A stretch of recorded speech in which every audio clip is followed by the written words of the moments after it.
exercice 8.10, donc sur la machine d'Atwood, vous avez une masse M1 qui est suspendue à un fil passant sur une poulie, et à l'autre bout du fil est suspendue une autre masse M2 qui est plus grande que M1.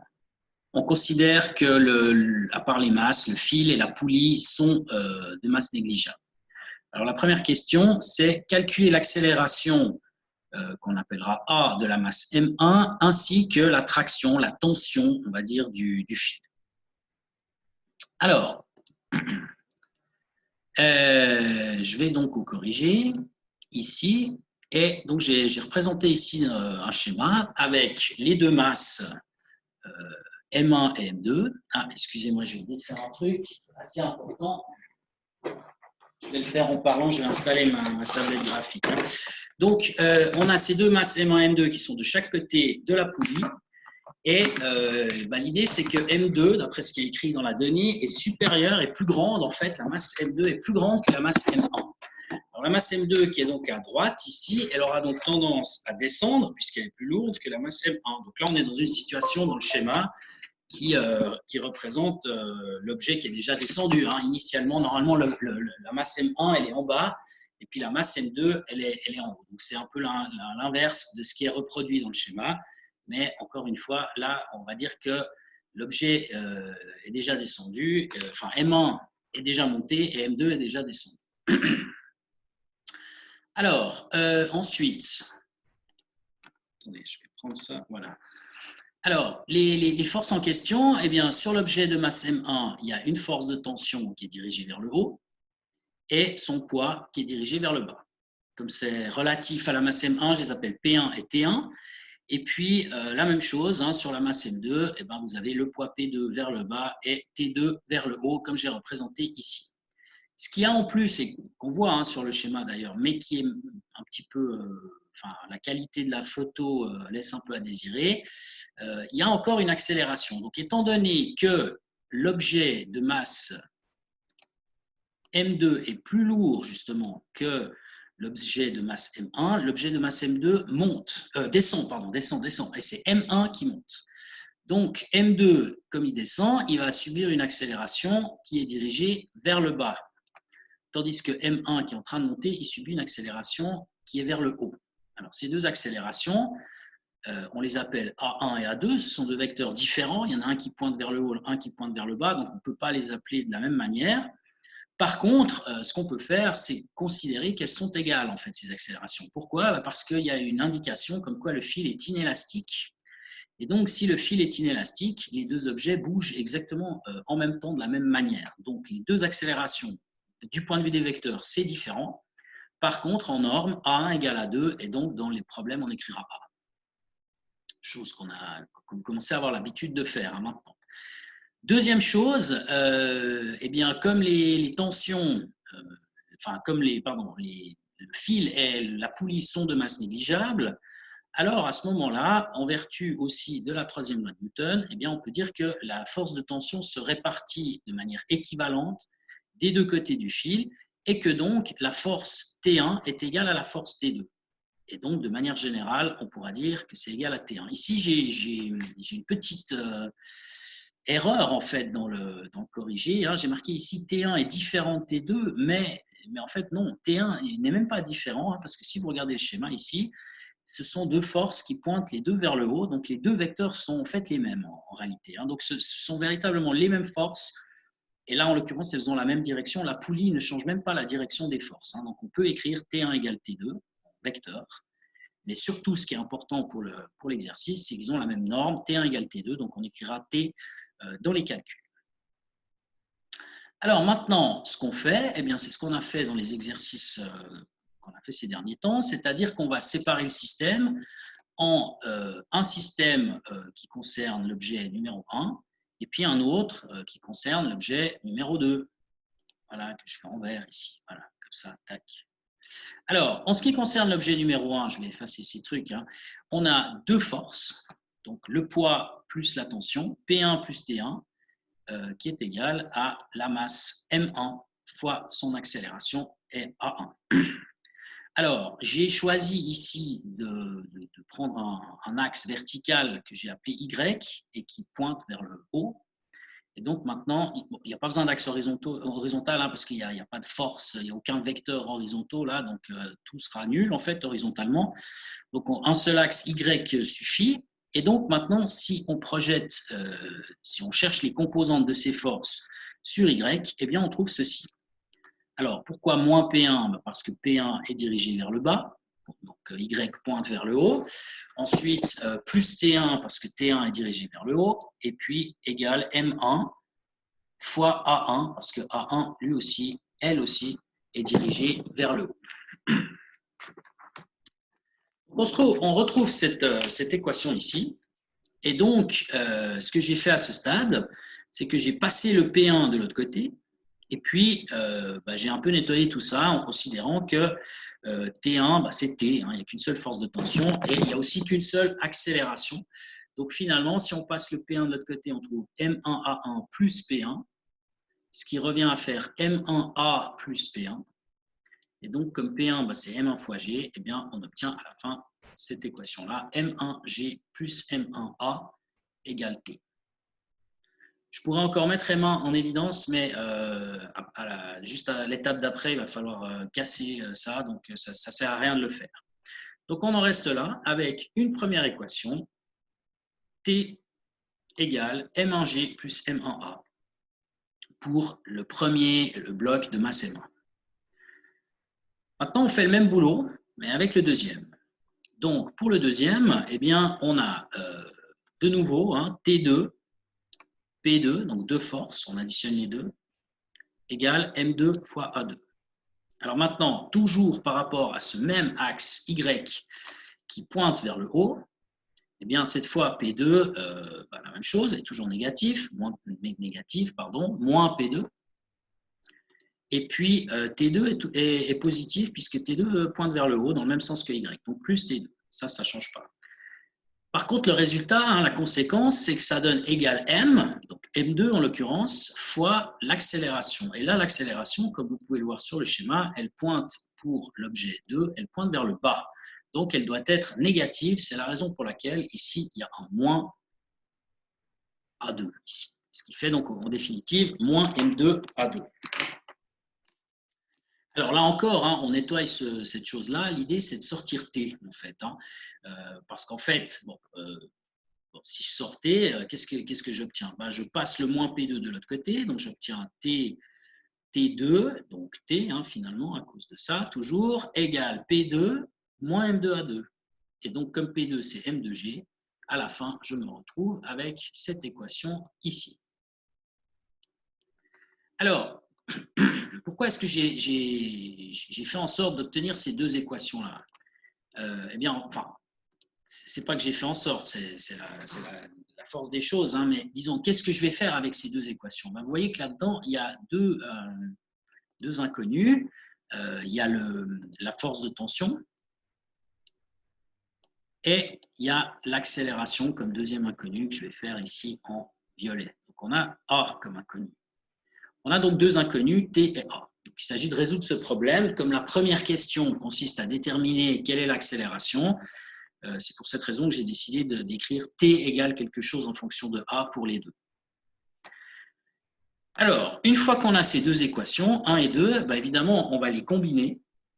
En les combinant, on va faire disparaître T, et puis après, on n'aura plus qu'une seule équation avec A dedans, donc on va exploiter ça pour trouver l'accélération. C'est ce que j'ai fait un tout petit peu en dessous, là.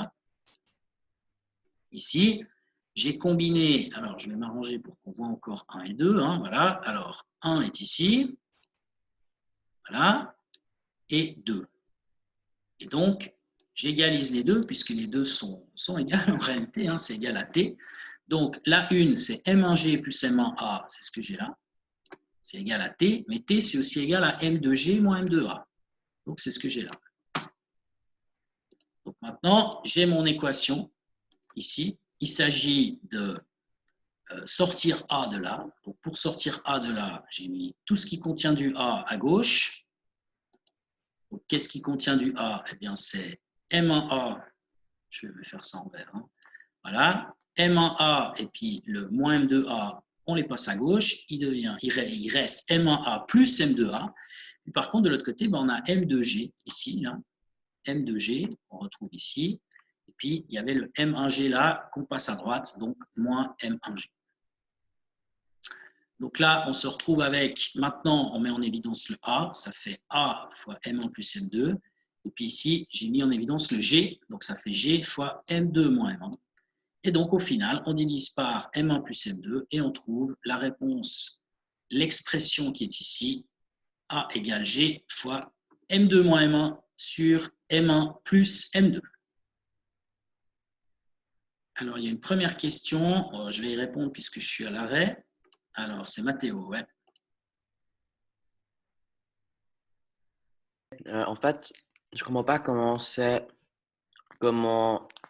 résoudre les deux équations, enfin le système des deux équations.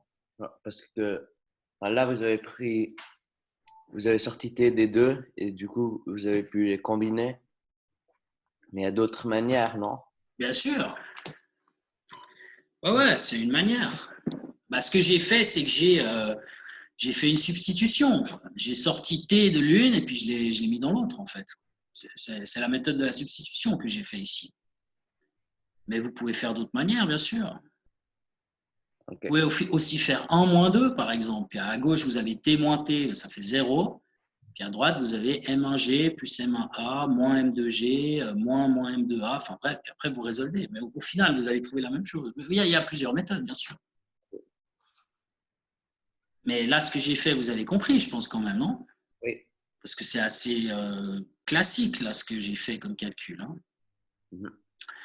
Bon, alors, maintenant qu'on a le A, eh bien, qu'est-ce qu'on fait? La deuxième partie de la question consistait à déterminer quelle est la force de tension dans le fil, en fait. Hein. Alors, maintenant qu'on a exprimé A, on peut tout à fait injecter cette formule soit dans la 1, soit dans la 2. Et après, on substitue cette expression G fois M2 moins M1 sur M1 plus M2 dans la 1 ou dans la 2, on nettoie un petit peu le tout et puis on trouve T. Alors, moi, c'est ce que j'ai fait ici avec... hop là, c'est ici, c'est là, voilà. Donc, j'ai choisi d'injecter cette expression 3 dans l'équation 1. Alors, l'équation 1, c'était T égale M1G plus M1A. Si vous l'avez sous les yeux, M1G plus M1A. Donc, à la place de M1A, je vais mettre M1 fois justement cette expression, c'est-à-dire G fois M2 moins M1 sur M1 plus M2. Alors, là-dedans, vous voyez qu'on pourrait s'arrêter là, hein, je veux dire, c'est évident. Pardon. Là, il y a M1G, et puis là, on retrouve M1G. Donc, ce que j'ai fait ici, c'est que j'ai mis M1G en évidence. Le premier M1G, c'est en fait fois 1. Et puis le deuxième, M1G, il est fois M2 moins M1 sur M1 plus M2. Donc, j'ai ça. Alors, une fois qu'on a ça, ce qui est dans le crochet ici, je mets tout au même dénominateur commun qui est M1 plus M2. Donc, le 1, il revient à écrire M1 plus M2 sur M1 plus M2. Et puis l'autre, ça reste comme ça. Alors, qu'est-ce qu'on voit ici? On voit quelque chose d'intéressant. On voit qu'ici, il y a M1 plus M2 moins M1. Donc, les deux M1 se simplifient. Et donc, à la fin, il reste la 2M2 fois encore 1M1 qui était ici. Donc, ça fait 2M1M2 fois G, bien sûr, fois G, et puis le tout sur M1 plus M2. Donc, en définitive, on peut dire cette expression-là. On aurait pu s'arrêter avant, mais ça, c'est l'expression la plus simplifiée, on va dire. Et donc, si on regarde ces deux formules, vous voyez que si on connaît G, évidemment, et puis les deux masses, eh bien, on peut déterminer d'une part l'accélération et d'une part la tension. Alors, dans le TP, en fait, qu'est-ce qu'on aurait fait si on faisait le TP? Dans le TP, on prend cette formule, en fait, qui est ici. Oups, là. Celle-là, voilà, hop. On prend cette formule et on la retourne. Donc, on écrit G égale quelque chose. Donc, ce sera A fois M1 plus M2 sur M2 moins M1. Et puis en fait, l'idée, c'est qu'après, on mesure l'accélération. L'accélération, c'est de la cinématique, donc on peut mesurer assez facilement avec un mètre et puis un chronomètre. On peut mesurer une distance, un temps. Avec les lois du MRU1, on peut déterminer cette accélération. Et donc, du coup, connaissant les deux masses, on peut calculer G. C'est ça qu'on fait dans ce TP sur la machine d'atomes. Peut-être qu'on le fera, on verra bien. Alors, maintenant, il y avait encore une question. Pardon, il n'y avait pas de question de votre part, mais par contre, dans la donnée, il y avait une deuxième question très intéressante. Si la masse M2 augmente indéfiniment, que se passe-t-il pour l'accélération t? Alors, on peut déjà raisonner, de se dire qu'est-ce qui va se passer si cette masse M2 devient très grande. Alors, si la masse M2 devient très grande, eh bien, à vue de nez, j'aurais envie de dire que la masse M1, elle ne retient plus M2. Donc, du coup, l'accélération, elle devrait tendre vers une accélération qui est de l'ordre de celle de la chute libre, en fait.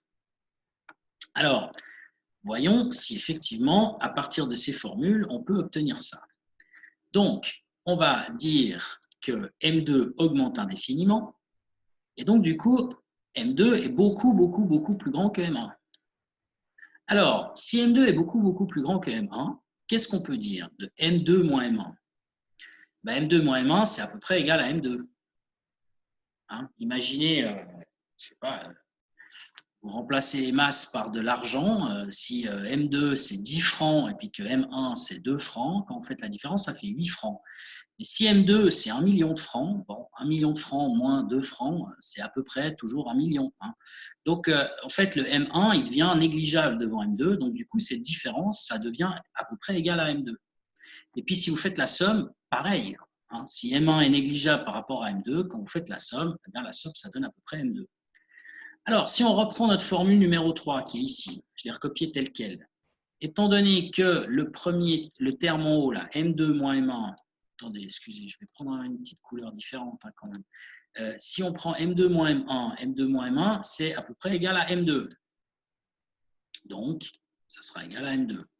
Si maintenant, on prend pour ce qui est sous la barre de fraction M1 plus M2, M1 plus M2, c'est à peu près égal à M2 aussi. Donc, on aura M2 ici. M2 sur M2, ça fait 1. Donc, finalement, ce sera l'accélération, elle va être à peu près égale à G. Donc, plus M2 devient très grand par rapport à M1, plus l'accélération tend vers l'accélération de la chute libre,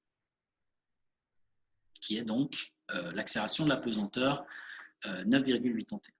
Ça veut dire en fait que M1 ne va plus retenir M2, qui va tomber tel quel. Maintenant, en ce qui concerne la tension, on peut faire le même raisonnement. On doit faire le même genre de raisonnement. Donc, on prend la formule qu'on avait obtenue, c'est-à-dire celle-ci, 2M1 M2 fois G sur M1 plus M2. Alors, je vous rappelle que si M2 devient très grand par rapport à M1, on peut dire que M1 plus M2 est à peu près égal à M2. Donc ça, cette expression, si on fait tendre M2 vers l'infini, ça revient à écrire ça. Et donc, du coup, vous voyez que les M2, il y en a un en haut, un en bas. Il y en a un ici qui se simplifie avec celui-ci. Donc, au final, il va nous rester uniquement 2M1 fois G. Donc, ça veut dire quoi? Ça veut dire que la force de tension, elle sera égale si M2 devient très grand et qu'il a tendance donc à tomber en chute libre, et donc M1 va monter avec l'accélération de la chute libre aussi, et bien dans ce cas-là, la tension ce sera égale à 2 fois le poids du petit objet.